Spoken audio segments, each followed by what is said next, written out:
আমার বাসায় যখনই কোনো মেহমান আসে কি রান্না বান্না করব সে চিন্তার পাশাপাশি আরও একটা চিন্তা থাকে কিভাবে আমার ছোট্ট বাসাটাকে একটু সাজিয়ে গুছিয়ে নিতে পারি নতুন রূপে। এই তো একদিন আগে জানিয়েছে বাসায় মেহমান আসবে, সেজন্য আমার পুরো বাসাটাকে একটু নতুনভাবে সাজিয়ে গুছিয়ে নিচ্ছি।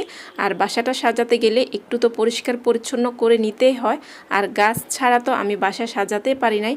তাই গাছ দিয়ে একটু নতুন রূপে আমার পুরো বাসাটা সাজিয়ে গুছিয়ে নিয়েছি। কিভাবে কি করলাম সেটা তো আপনারা পুরো ভিডিও দেখলেই বুঝতে পারবেন।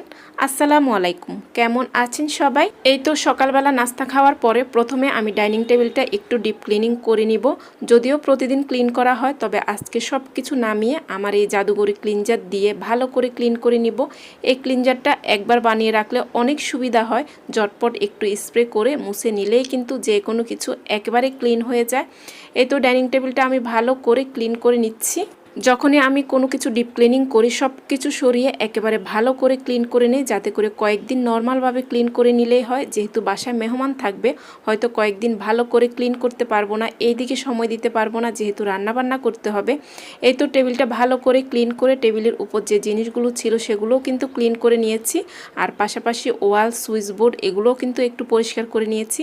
এখন একটু নতুনভাবে গাছ দিয়ে সাজিয়ে নিচ্ছি। এই যে এখানে নতুন একটা গাছ নিয়েছি, যেটা আমি পানিতে রেখেছি। আর এই টিউলিপগুলো আজকে ড্রয়িং রুমে রেখে দেব, এখান থেকে সরিয়ে ফেলবো। গাছগুলোর পাতাগুলো একটু ক্লিন করে নিচ্ছি, এতে করে দেখতে আরও সতেজ লাগবে।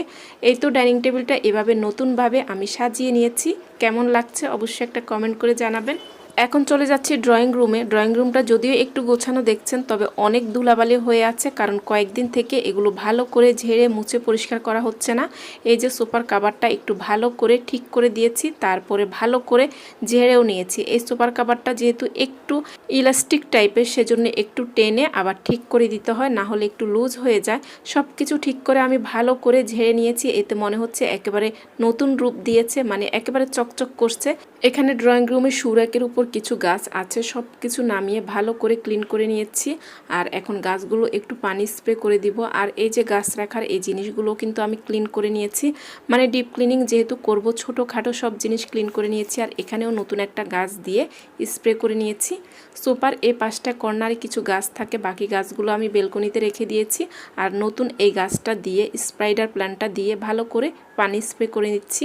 আর এই যে আমার এই পাখির বাসাটার মধ্যেও একটা মানি প্ল্যান্ট আছে, সেটাও একটু স্প্রে করে নিয়েছি। আর এখন দেখুন পুরো ড্রয়িং রুমটা কেমন লাগছে।